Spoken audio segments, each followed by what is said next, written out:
Dear parents and students, எல்லாருக்குமே ஒரு கனவு, ஒரு இன்ஜினியரிங் காலேஜுக்குள்ள நான் சேர்ந்தா என்னுடைய குழந்தைக்கு ஒரு நல்ல சேலரியில ஜாப் கிடைக்குமா? அப்படிப்பட்ட இன்ஜினியரிங் காலேஜ் தான் எல்லாருமே இன்னைக்கு தேர்ந்தெடுக்கிறீங்க. அந்த விதத்துல VSP group of institutions, VSP engineering காலேஜுக்குள்ள இன்னைக்கு நம்ம நிக்கிறோம். இன்னைக்கு இந்த இன்ஜினியரிங் காலேஜ்ல நான் பார்த்த விஷயம், நான் கேட்ட விஷயம், இந்த காலேஜோட கேப்ஷனே பிளேஸ் ஃபார் பிளேஸ்மெண்ட் அப்படின்னு சொல்லுவாங்க. அந்த விதத்துல இங்க படிக்கக்கூடிய ஸ்டூடெண்ட்ஸ் எல்லாருமே யாருக்கெல்லாம் பிளேஸ்மெண்ட் வேணும்னு நினைக்கிறீங்களோ அவங்க அத்தனை பேருக்குமே பக்கா பிளேஸ்மெண்ட்ஸ் கொடுத்துட்டு இருக்காங்க. அந்த விதத்துல 40+ lakhs சேலரியில நிறைய பேர் பிளேஸ் ஆயிருக்காங்க. ஸோ இந்த பிளேஸ்மெண்ட் ட்ரைனிங் எப்படி போயிட்டு இருக்கு, பிளேஸ் பண்ண ஸ்டூடெண்ட்ஸ் எப்படி ஃபீல் பண்றாங்க, அவங்களுடைய பேரண்ட்ஸ் எப்படி ஃபீல் பண்றாங்க, அவங்க கிட்ட பேசுமே, நீங்க கேளுங்களேன். வரும்போது கொஞ்சம் தூரமாக இருக்குது, பையன் வீட்டுக்கு வந்துட்டு வர முடியாது. ஆனால் இங்கே எல்லா வசதியும் இருக்குது, பார்த்துட்டோம். வீட்டுக்கு வந்தால் படிக்காது, கண்டிப்பாக படிக்காது. செல் நோடி டிவி பார்த்துட்டு படிக்க மாட்டாங்க. நம்ம சிரமம் வேண்டாம், இங்கே படித்து முன்னேறுவாங்கிற ஒரு நம்பிக்கை அந்த பையன் சொன்னது வந்துருச்சு. கண்டிப்பாக பேஸ்மெண்ட்டாக நீங்கள் இதுலேயே போடுங்கண்ணா அப்படின்னு அவங்க வீட்டில் சொன்னாங்க. இந்த விலகிரி சார் தான் நம்மளுக்கு ரொம்ப வேண்டியவர் சொன்னார். அதை வச்சு இங்கே வந்து பசங்களுக்கு பிடிச்சதான்னு கேட்டு தான் இங்கே பண்ணேன். அப்போ ஒரு அட்வான்ஸு வேணா அடுத்த சீட் எடுக்கக்கூடாதுன்னு ஒரு அட்வான்ஸ் பண்ணிட்டு போயிட்டு நிறைய பேருக்கு சொன்னேன். ஒரு சிலர் இங்கே வந்திருக்கிறாங்க. இன்னமும் நான் பேசி வர சொல்லிட்டு இருக்கிறேன், கொண்டு வர நினைக்கிறேன். இப்போ எனக்கு தெரியும் ஒரு 3-4 பேர் நான் சொன்ன பசங்க இங்கே வந்துருக்காங்க, படிக்கிறாங்க. அவங்க 2வது வருஷம் 3வது வருஷம். இன்னும் நான் அது வந்து இந்த நிறுவனத்தை பற்றி கொஞ்சம் எடுத்து சொல்லுவேன். இந்த நிறுவனம் எனக்கு பிடிச்சிருக்குது. ஐயா வணக்கங்க. வணக்கம். உங்க பேருங்க? பேர் குப்புசாமி. ஐயா எந்த ஊர்லேருந்து வரீங்க? நாங்கள் ஈரோடுங்க. ஈரோடு, சிவகிரி. கொஞ்சம் என்ன விசேஷம் இன்னைக்கு காலேஜுக்கு? ஜாலியா இன்னைக்கு காலேஜ் பையன் வந்து செலக்ட் ஆகியிருக்கானுங்க. ரொம்ப சந்தோஷங்க. சந்தோஷங்க. எனக்கு சந்தோஷமா இருக்கு உண்மையிலே. ஓகே, நீங்கள் கண்டிப்பாக சந்தோஷப்பட்டிருப்பீங்க. ஓகே, தம்பி எந்த டிபார்ட்மெண்ட் படிக்கிறாரு? ஏஐங்க. AI department. AI department. Okay, ஏன் ஐயா ஏஐ படிக்க வைக்கணும்னு நினச்சிங்க? பையன் ப்ரோ போட்டானுங்க ஃபஸ்ட்டு முதல்ல. சரி அதையே இது பண்ணிக்கலான்னு பண்ணிட்டேங்க. சூப்பர். பிரிஸ்டியோ கம்பெனியில் 10 lakhsன்னு சொன்னானுங்க. ஓ, 10 லட்சம். ஆமாங்க. பிரசிடியோவா? பிரசிடியோங்கிற கம்பெனி. Okay okay. நீங்கள் என்ன பேக்ரவுண்ட், என்ன வேலை பார்க்குறீங்க? நான் விவசாயம் தானுங்க. விவசாயம் தான். ஆமாங்க. ஓ சூப்பர். ஐயா ஒரு விவசாய குடும்பத்தில் இருந்திருக்கிறீங்க. ஒரு விவசாயம்னா என்ன, இன்றைக்கி சூழ்நிலை விவசாயம் பண்ணுறது என்ன நமக்கு நல்லா தெரியும். இந்த சூழலில் இருந்து இன்றைக்கி உங்கள் குழந்தைய படிக்க வச்சு இன்றைக்கி அவர் வந்து ஒரு 10 லட்சம் சம்பளத்தில் போகிறாரு அப்படின்னு சொல்லும்பொழுது நீங்கள் எப்படி ஃபீல் பண்ணுறீங்க ஐயா? இப்போ ரொம்ப பெருமையாக இருக்குங்க. பரவாயில்லைங்க. வர்றதுக்கு முன்னாடி இது நினச்சி பார்த்தேங்க, இந்த காலேஜுக்கு போனால் இந்த மாதிரி ஓரளவுக்கு பிளேஸ்மெண்ட் ஆகலான்னு நினச்சேங்க. பரவாயில்லைங்க. அக்கம் பக்கம்லாம் விசாரிச்சிங்களா? நல்லா விசாரிச்சுங்க. ஓகே, அது நடந்துருச்சு? நடந்துருக்குங்க. அவங்க ஐசோப்பிட்டாங்க. வீட்டில் தான் இருக்கிறாங்க. ஆமாங்க. அவங்ககிட்ட சொல்லும்போது சந்தோஷப்பட்டாங்களா? சந்தோஷப்பட்டாங்க. பக்கத்துலேங்க பொண்ணு படிச்சு இங்கே செலக்ட் ஆச்சுங்க. இல்லை இங்கே இந்த காலேஜில் படிச்சுங்க. அதனால சரி பையன் இங்கே சரி அவங்கள சேர்த்துட்டோம், அப்போ இங்கே வந்து தம்பியை போடலாம் அப்படின்னு. ஆமாங்க. ஆனால் வந்து கண்டிஷன் என்னென்னா, ஆண் பெண் பயப்பட வேண்டியதில்லை. இந்த காலேஜில் சேர்த்துட்டோம்னா நம்ம பையன் கெட்டு போயிடுவான், படிக்க மாட்டா, மோசமான நிலைமைக்கு போயிடுவா அப்படிங்கிற பயமெல்லாம் யாருக்குமே இல்லை இது வரைக்கும். அந்த நம்பிக்கை இந்த காலேஜ் மேலே நான் வச்சுக்கிறேன். அதே மாதிரி எல்லாத்துக்கும் சொல்கிறேன். படிப்பும் அதே மாதிரி தான். இது வந்து கல்வி வந்து நம்ம பெற முடியாதது, காசு பணம் அது வேற. இது வந்து அந்த படிக்கிற டயத்தில் படித்தா தான் அந்த கல்வி வந்து காசு கொடுத்து வாங்க முடியாது. அந்த நிர்வாகம் வந்து அதை எடுத்து நல்லாவே நடத்துது, அதை திணிக்கிறாங்க. பசங்களும் நல்லா படித்து பிளேஸ்மெண்ட் கிடச்சி நல்ல வேலைக்கு தான் போகிறாங்க. ஆனால் இந்த அளவுக்கு நான் வருவான்னு நான் நினைக்கல. அதனால பரவாயில்ல, இன்னும் மேலும் படிக்கத்தான் சொல்கிறேன். இன்னும் எந்த எக்ஸாம் வந்தாலும் எழுதடா அப்படின்னு தான் சொல்லிட்டு இருக்கிறேன். இல்லை திரும்பவும் கூப்பிட்டாங்கனாலும் நீ போய் வேற கம்பெனிக்கும் அடுத்த கம்பெனி கிடைச்சாலும் இந்த கம்பெனி மூலியமாகவே, இவங்க காலேஜ் மூலியமாகவே வேற கம்பெனி செலக்ட் ஆனாலும் போ. கடமை, கண்ணியம், கட்டுப்பாடு, இந்த 3மே இந்த காலேஜில் எனக்கு பிடிச்சிருக்கு. ரொம்ப ரொம்ப அருமையாக சொன்னாங்க. ஆனால் கல்வி ஊற்றுறது வந்து எல்லா இடத்த விட எனக்கு சிறப்பாக இருக்குது. என்ன கம்பெனி? இபாம் கம்பெனி. ஹைதராபாத்தில் இப்போ வந்து பிளேஸ்மெண்ட்டா இன்டர்ன்ஷிப் போயிருக்காங்க. என்ன சேலரில அம்மா வந்து பிளேஸ் ஆயிருக்காங்க? 8.5 சார். 8.5ல பிளேஸ் ஆயிருக்காங்க. சொன்னேங்க சார். அதுக்காக தான் இங்க பிளேஸ்மென்ட் நல்லா இருக்குங்க சார். அதுக்காக தான் நாங்க இங்கவே சேர்த்தனதே பிளேஸ்மென்ட்காக தான் சேர்த்தனது. எல்லாமே நல்லா இருக்குங்கிறதுக்காக. இந்த காலேஜில் வந்து நல்ல டிசிப்ளின் இருக்குங்க சார். நல்லா பசங்களுக்கு வந்து நல்லா பார்த்துக்கிறாங்க, நல்லா கண்ட்ரோல் வந்ததுக்காக. நீங்கள் என்னம்மா ஃபேமிலி பேக்ரவுண்ட் என்னது? நாங்கள் விவசாயம் தாங்க சார். நீங்களும் விவசாய குடும்பம் தானா? ஓகே. வீட்டில் அவங்க அப்பா எல்லாருமே விவசாயம் தான் ஃபுல்லாகவே. அவங்க என்ன பண்ணுறாங்க? என்னென்ன கம்பெனிங்க அவங்க? 4 கம்பெனி. ஆவாசாஃப்ட், காக்னிசென்ட், கேப்ஜெமினி, இபாம். இப்போ இபாமில் வந்து இன்டர்ன் போயிருக்காங்க சார். எதனால் இந்த கம்பெனி கரெக்டாக செலக்ட் பண்ணீங்க? 4 கம்பெனியில் இது பரவாயில்லைங்கிற மாதிரி. இதனால் சம்பளம் அதிகமாக இருந்தாங்க.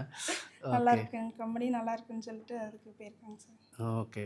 உங்கள் பொண்ணு பேர் என்ன சொன்னீங்க? ஜி சிவிதா. ஓகே. ஜி சிவிதா. Okay okay. இந்த இங்கே வந்து பிளேஸ்மெண்ட்டுக்கு வந்து நல்லா ட்ரைனிங் கொடுக்குறாங்க சார்.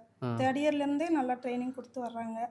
அதனால் அவங்களுக்கு இப்போ 4th இயர் வரையில் பிளேஸ்மெண்ட்டு கம்பெனிக்கு வரையில் அவங்களுக்கு ஈஸியாக இருக்குங்க சார் உள்ளே போகிறதுக்கு.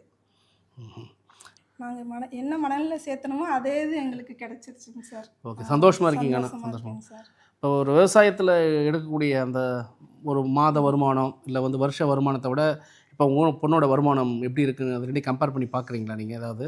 விவசாயத்துக்கு இவங்க இந்த இதில் வர்றது எங்களுக்கு பெருசாக இருக்குங்க சார். அப்படி தான். டீ சாப்பிட்டு போலாம் வந்தேன் சார். சரிங்க, படித்தேன்.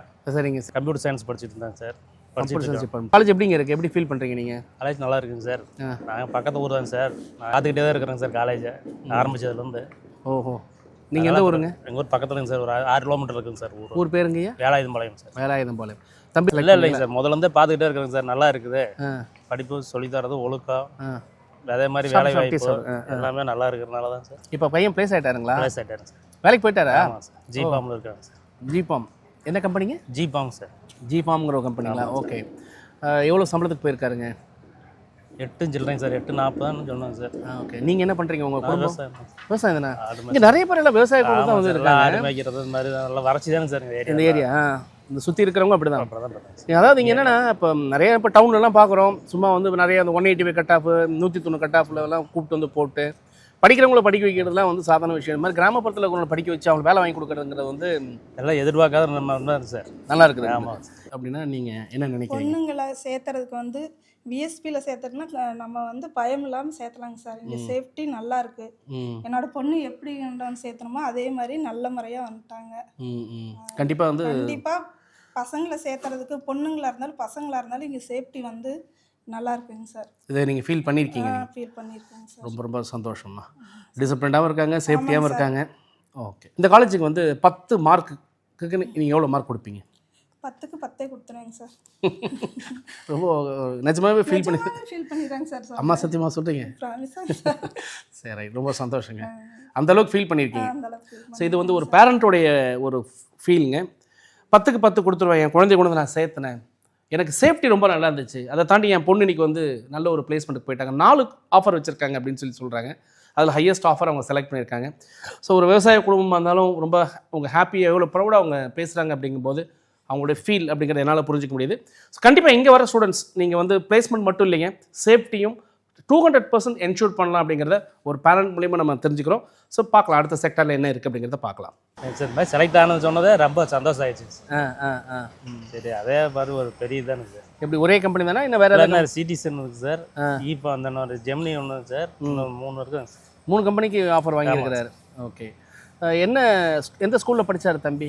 முதல்ல வந்து ராசம்பாலன்னு சொல்கிறீங்க சார். இங்கே இருக்குங்க சார். தமிழ் மீடியமா English medium? English medium sir. Okay okay. இப்போ இங்கே அவர் வந்ததுக்கும் இப்போ இந்த வந்து வேலைக்கு போனதுக்கும் அவருக்குள்ளே ஏதாவது நல்ல ஒரு டிரான்ஸ்ஃபர்மேஷன் மாற்றங்கள் வந்திருக்கு சார்? கொஞ்சம் இங்கிலீஷ் நாலேஜ் அதெல்லாம் நல்லா பேசுகிற அளவுக்கு நல்லா தெரிகிற அளவுக்கு நல்லா படிச்சிருக்காங்க. வீட்டில் அவங்க அம்மா என்ன பண்ணுறாங்க? அதெல்லாம் விவசாயம் தான் சார். விவசாயம் தான். இங்கே வந்து எல்லாம் மேடு கடுதாங்க சார். ஆடு வளர்ப்பு வேலையை. ஆனால் உண்மையிலே இங்கே இந்த பிளேஸ்மெண்ட் அப்படிங்கிறது நல்லா இருக்குன்னு நினைக்கிறீங்களா? நினைக்கிறதும் சார், எதிர்பார்க்காத மாதிரி இருந்துச்சு சார். உண்மைதானுங்க. சார் இங்கே எல்லாம் இதில் சின்ன வேலையில் தான் நினைக்கி பார்க்குறதுங்க. ஓகே சார் முன்ன வந்து இதே தான் சார் ஒழுக்கம், அது எப்பவுமே அது அப்படியே தான் கொண்டு வராங்க சார். அன்னையிலேருந்து இந்த மாதிரி அப்படியே இருக்குங்க. ஓகே. அதே மாதிரி வேலை வாய்ப்பும் ஓரளவுக்கு எல்லாத்துக்குமே கிடைக்கிற அளவுக்கு பண்ணி கொடுத்துட்றாங்க. ஸோ நம்பிக்கையாக வந்து இங்கே வந்து சேரலாம், பசங்க வந்து சேரலாம். ஓகே ஓகே, தேங்க்ஸுங்க, ரொம்ப சந்தோஷம். ஒரு கிராமப்புறத்துலேருந்து ஒரு விவசாய குடும்பத்தில் வந்து ஒரு சாதாரணமாக படிக்கிற பையனை இன்றைக்கி பிளேஸ்மெண்ட் வாங்க வச்சுருக்கான்னு ரொம்ப சந்தோஷமாக இருக்குது. அது ஒரு பேரண்ட் நீங்கள் சொல்லும்போது தான் நமக்கு அந்த உண்மைத்தன்மை என்ன அப்படிங்கிறது நமக்கு தெரிய வருது இல்லைங்களா? அதே மாதிரி சார் ஓரளவுக்கு நம்மளுக்கு பட்ஜெட்டு அது மாதிரி கிராமத்துக்கு தகுந்த மாதிரி இப்போ பெரிய காலேஜ் பெரிய ஊரெலாம் போனால் அது தகுந்த மாதிரி பட்ஜெட்டில் நிறைய வருமானங்க. ஆமாம், செலவும் உங்களுக்கு கம்மியாக, ஃபீஸும் வந்து ஓரளவுக்கு நாமினலாக பண்ணுறாங்க அப்படிங்க. ஓகே, அது ஒரு பிரச்சனை தான். தம்பி என்ன மார்க் எடுத்ததுங்க? 516 22 எடுத்து வந்தாப்பிள்ளைங்க. ரொம்ப சந்தோஷம். சரிங்க ஐயா, பிளேஸ் ஆகிட்டாப்லைங்க. இன்னும் மெம்மேலும் உங்கள் குழந்தைய வந்து வளர்கிறதுக்கு என்னுடைய வாழ்த்துக்கள். நீங்கள் வேறு ஏதாவது சொல்லணும்னு நினைக்கிறீங்களா? சார் நான் ஒன்று. சரிங்க சார், தேங்க்யூ. சார் காலையில் நான் கேம்பஸ்குள்ளே வரும்போது ஒரு விஷயம் நோட்டீஸ் பண்ணேன். வேர்ல்டு ரெக்கார்டு வாங்கினதா போட்டிருந்தாங்க. அது என்ன வேர்ல்டு ரெக்கார்டு? அந்த தம்பியை நான் சந்திச்சேன் அவனு சொல்லும்போது நல்லா பார்த்துக்குங்க, அந்த ஃபோட்டோவில் இருக்கிறவரும் இவரும் ஒன்று தான். ஸோ அவர்கிட்ட நம்ம சில விஷயங்கள் பேச போகிறோம். Hi sir. How are you? I am fine sir. What's your name? Guru Prasad Sivanandan. நீங்கள் தானே அது? ஆமாம் சார், நான் தான் சார். பொன்னர் சங்கர் வாழ்வியல் கதையா, ஃபேண்டாஸ்டிக்கா. Thank you sir. இன்னைக்கு எல்லாருமே வேற ஏதோ ஒரு பாயிண்ட்ல ஓடிட்டு இருக்கும்போது நீங்க ஒரு தமிழ் பேசிக்கா எடுத்து அந்த ஸ்டோரி நான் கேள்விப்பட்டிருக்கேன். Yes sir. அதில் நீங்க வேர்ல்ட் ரெக்கார்ட் பண்ணியிருக்கீங்கன்னு சொல்லி சொல்றாங்க. அது என்ன வேர்ல்ட் ரெக்கார்டு, ஓகே. எதுக்காக அந்த ரெக்கார்ட் கிடைச்சது? சார் இப்போ இருக்கிற யங்ஸ்டர்ஸ் எல்லாமே வந்து மாடர்ன் சொசைட்டி நோக்கி மூவ் ஆன் பண்ணி போயிட்டுருக்காங்க சார். ஸோ நம்ம மாடர்ன் சொசைட்டியை நோக்கி மூவ் ஆன் பண்ணிட்டு இருக்கும்போது நம்ம ரூட்டட் ஆரிஜின் என்னன்றதை வந்து மறந்துடுவாங்க சார். நான் கொஞ்சம் டிஃபராக தமிழ் மேலே இருந்த பற்று காரணமாக ஒரு தமிழ் சார்ந்த ஒரு கதையை எடுத்து ஒரு உலக சாதனை பண்ணுங்கிறது வந்து கிட்டத்தட்ட ஒரு 6th என்னோட எய்மாக இருந்துச்சு சார். இதுதான் கிட்டத்தட்ட என்னோட பேஷனாகவும் இருந்துச்சு சார். சரி, ஓகே, நம்ம வேர்ல்ட் ரெக்கார்ட் பண்ணுறதுன்னு எடுத்துட்டோம், எதை பற்றி பண்ணலாம் அப்படின்றப்ப ஃபர்ஸ்ட் ஆப்ஷனாக பொன்னியின் செல்வன் எடுத்தேன் சார். இருக்க நாவல்ஸ்லேயே வந்து தமிழில் பெஸ்ட்னா பொன்னியின் செல்வன் சொல்லலாம். ஆமாம், ஓகே, பொன்னியின் செல்வன் எடுக்கலாம் அப்படிங்கிறப்ப அதில் வந்து நிறைய கேரக்டர்ஸ் இருந்துச்சு, கவர் பண்ண முடியுன்ற தைரியம் இருந்துச்சு சார். சரி, ஓகே, நம்ம பண்ணுறோம் அப்படின்னா நம்ம ஊர் சார்ந்த நம்ம மண் சார்ந்த விஷயங்களை கொண்டு வரலாம். நம்ம ஊர் சார்ந்த விஷயங்களை நம்மளே பேச மறுத்துட்டா நமக்கு அடுத்து யார் வந்து பேசுவாங்க அப்படின்ற ஒரு கருத்தில் தான் இந்த பொன்னர் சங்கர் அப்படின்ற கான்செப்ட் எடுத்தேன் சார். இந்த பொன்னர் சங்கர் அப்படிங்கிறவங்க வந்து மூவேந்தர்களுக்கு வந்து நிலத்தை பகிர்ந்து கொடுத்தாங்க. இவங்களோட தந்தை வழியில் வந்தவங்க வந்து மூவேந்தர்களும் நிலத்தை பகிர்ந்து கொடுத்தாங்க. அப்போ இவ்வளோ பெரிய வரலாறு இருக்கும் போது இதை தைரியமாக பேசலாமே, நம்மளை தாண்டி வேறு யார் பேச முடியும், நமக்கு தானே இதோட அந்த ஆள் கருத்து வந்து நமக்கு தானே தெரியும் அப்படிங்கிறதுனால இந்த கதையை எடுத்தேங்க சார். இதுலேயும் வந்து 8 hours 30 minutes எதுக்காக எடுத்தோம்னா, ஃபஸ்ட் டைம் மோனோ ஆக்டிங்கில் வந்து வேர்ல்ட் ரெக்கார்ட் பண்ணுறது நான் தாங்க சார். ஸோ அப்படி அந்த ஃபஸ்ட் டைம் பண்ணும்போது அடுத்த ஒருத்தர் வந்து இந்த வேர்ல்ட் ரெக்கார்டை கிராக் பண்ணணும்னா அவங்களுக்கு கொஞ்சம் சேலஞ்சிங்காக இருக்கணும் அப்படின்றக்காக இந்த 8 hours 30 minutes அதுவும் 25 டிஃப்ரெண்ட் கேரக்டர்ஸில் வந்து பண்ணேன். 25 கேரக்டரா? 25 கேரக்டர்ஸ். அந்த Ponnar Shankar minimum 25 characters, maximum இந்த கதையில் எடுத்தோம்னா 60 கேரக்டர்ஸ் கிட்ட வராங்க சார். அன்னைக்கு நான் கிட்டத்தட்ட 49 கேரக்டர்ஸ் கிட்ட கவர் பண்ணேங்க சார்.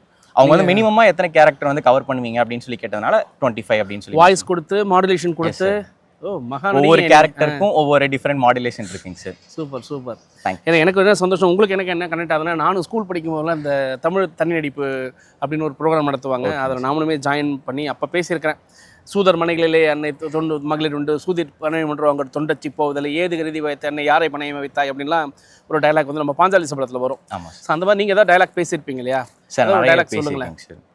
இதில் வந்து அண்ணா 2 பேர் காட்டில் இறந்துருப்பாங்க, தங்கச்சி வந்து காட்டில் தேடி போவாங்க. அப்போ வந்து அந்த புலம்பல் அப்படிங்கிறது ஒன்று இருக்குங்க சார். இந்த கொங்கு ரீஜனுக்கே வந்து அந்த புலம்பல் அப்படிங்கிறது வந்து ரொம்ப ஃபேமஸான ஒரு சார் இதுங்க சார். நீங்கள் எங்கே போனீங்கனாலும் சரி, இந்த புலம்பல் இல்லாமல் வந்து அந்த கோயில் நோம்பி முடிக்க மாட்டாங்க. ஒரு ஊர் சார்ந்த ஒரு ஃபங்க்ஷன் வச்சுருந்தாங்கன்னா இந்த புலம்பல் இல்லாமல் முடிக்க மாட்டாங்க. பட்டிமன்றத்துக்கே ஒருத்தர் பேசுறதுக்கு வராங்கனாலும் அவங்ககிட்ட வந்து இந்த புலம்பல் வந்து பாடி காமிங்க அப்படின்னு சொல்லி கேட்பாங்க சார். அப்படி வந்து அண்ணன் 2 பேர் வந்து படுகலை காட்டில் இறந்துருப்பாங்க. தங்கம் வந்து படுகலை காட்டுக்குள்ளே போகும்போது அவங்கள தேடி போகும்போது கைக்குள்ளேயே வளர்ந்த ஒரு புள்ள, இந்த கதையில் கூட ஒரு பொத்தி பொத்தி வளர்த்துக்குள்ள மேகலை, அந்த மாதிரி வந்து கோட்டைக்குள்ளேயே வந்து வளர்ந்துட்டு இருந்த ஒரு பொண்ணு திடீர்னு காட்டுக்குள்ள வந்து அண்ணனை தேடி போறாங்க. அப்போ வந்து அண்ணனை தேடி போகும்போது எப்படி அழுகிறாங்க அப்படிங்கிறது வந்து ஒரு லைன் வருங்க சார். அது ரொம்ப நல்லா இருக்கும். நம்ம அதுக்குள்ளே இன்வால்வ் ஆக நமக்கே கண்ணீர் வருங்க சார். அப்படிப்பட்ட ஒரு லைன் அது. அண்ணா நாங்க மாட மாளிகையோ, இங்க மாட நல்ல மாளிகையோ, விட்டு நானும் நடு காட்டுக்குள்ளே எல்லோ, அந்த நாகமாலை தோகமாலை, அந்த நாஞ்சதுர வீரமாலை, அந்த வீரோ மாலைக்கு ஆடு, அது வெங்கோச்சரம் மேடா, இந்த வெங்கோச்சரம் மேட்டுலையும் அங்கே அண்ணர் படுகாலத்தே காணவுமே நானும் அல்லோ, அந்த அருக்காணி தங்கம்மாவ புலம்பி அழுகிறனே. சூப்பருங்க சூப்பர். Thank you sir. சூப்பர். 25 கேரக்டருக்கு ஒரு கேரக்டரே எனக்கு வேற மாதிரி ஒரு மெர்சல் ஆகுது. தேங்க்யூ. வேர்ல்ட் ரெக்கார்ட் பண்ணியிருக்கீங்க. ஆமாம் sir. Wish you all the best. Thank you sir. எப்படி வந்து இந்த கேம்பஸ்குள்ளே வரணும் அப்படிங்கிற ஒரு ஃபீல் உங்களுக்கு வந்துச்சு? சார், நான் ஸ்கூலிங்ஸ் முடித்தது எல்லாமே சென்னை தாங்க சார். சென்னை முடிச்சுட்டு என்னோட நேட்டிவ் வந்து இங்கே அரவக்குறிச்சி. ஸோ இந்த கதையை பற்றி நான் ரிசர்ச் பண்ணி புக் எழுதணுங்கிறது வந்து எனக்கு கிட்டத்தட்ட 10th ஒரு ஆசைங்க சார். ஸோ நான் இதை ரிசர்ச் பண்ணோம் அப்படின்னா எனக்கு அதுக்கான எல்லா ரெஃபரன்ஸ் வேணும், ரிசோர்ஸ் வேணும், எல்லாமே வேணும். அப்போ நான் வந்து அது என்னோட நேட்டிவ்ல இருந்தால் தான் பண்ண முடியுங்கிற ஒரு ஐடியாலஜி இருந்துச்சு. சரி, நேட்டிவ் தான் போகிறேன்னு முடிவாயிருச்சு. அப்படிங்கிறப்ப நியர்பையில் எந்த காலேஜ் பெஸ்ட்டாக இருக்குன்னு பார்க்கும்போது எனக்கு விஎஸ்பி இன்ஜினியரிங் காலேஜ் வந்து சரி ஓகே இங்கேயே ஜாயின் பண்ணலான்னு சொல்லி இங்கே ஜாயின் பண்ணி ஃபஸ்ட் இயர் முடிச்சதுக்கப்புறம் செகண்ட் இயர்லேருந்து கண்டினியூஸாக இதே கதையிலே ஒர்க் பண்ணி தேர்ட் இயர் டைமில் இந்த வேர்ல்ட் ரெக்கார்டும் பண்ணி முடிச்சிட்டேன். சூப்பருங்க. உங்களால் எப்படிங்க இந்த இதையும் பேலன்ஸ் பண்ணி உங்கள் எஜுகேஷனும் பேலன்ஸ் பண்ணி, என்ன CGPA? Sir 8.2. Very good very good. ரெண்டுத்தையும் பேலன்ஸ் பண்ணியிருக்கீங்க இல்லையா? பண்ணிட்டேன் சார். ஸோ கேம்பஸ்னுடைய சப்போர்ட் அப்படின்னா நீங்கள் என்ன சொல்லுவீங்க? சார், எனக்கு அமைஞ்ச ப்ரொஃபஸர்ஸ் அப்படிங்க சார். என்னோடய டிபார்ட்மெண்ட் ஹெச்ஓடிஸாக இருக்கட்டும், அட்வைசர்ஸாக இருக்கட்டும், காலேஜ் மேனேஜ்மெண்ட்டில் தான் எனக்கு எல்லா வித சப்போர்ட்டும் கிடச்சிது. நான் 440 வரைக்கும் காலேஜில் முடிச்சுட்டு 440க்கு மேலே வந்து இந்த கதை சம்மந்தமாக நிறைய பேரை பார்க்குறக்கு போகிறதா இருக்கட்டும், போயிட்டு திருப்பி நைட்டுக்கு வந்துட்டு அதே மாதிரி அடுத்த நாள் காலேஜ் வந்து என்னோடய ஃப்ரெண்ட்ஸ் இதுக்கு ரொம்ப சப்போர்ட்டாக இருந்தாங்க சார். நான் இது ஸ்டார்ட் பண்ணலேருந்து கிட்டத்தட்ட ஒரு 2 years இதில் பேக்ரவுண்டில் ஒர்க் பண்ணியிருப்போம். அந்த 2 yearsம் என் கூட சேர்ந்து என்னோடய ஃப்ரெண்ட்ஸும் ஒர்க் பண்ணாங்க. எனக்கு அசைன்மெண்ட்ஸ்லேருந்து ஹோம்ஒர்க்ஸ்லேருந்து எனக்கு கிளாஸில் ஒரு வேளை நான் கவனிக்க முடியாமல் போனாலும் அதை பேக்கப் பண்ணி கொடுக்குறது எல்லாமே என் ஃப்ரெண்ட்ஸ் கூட இருந்தாங்க.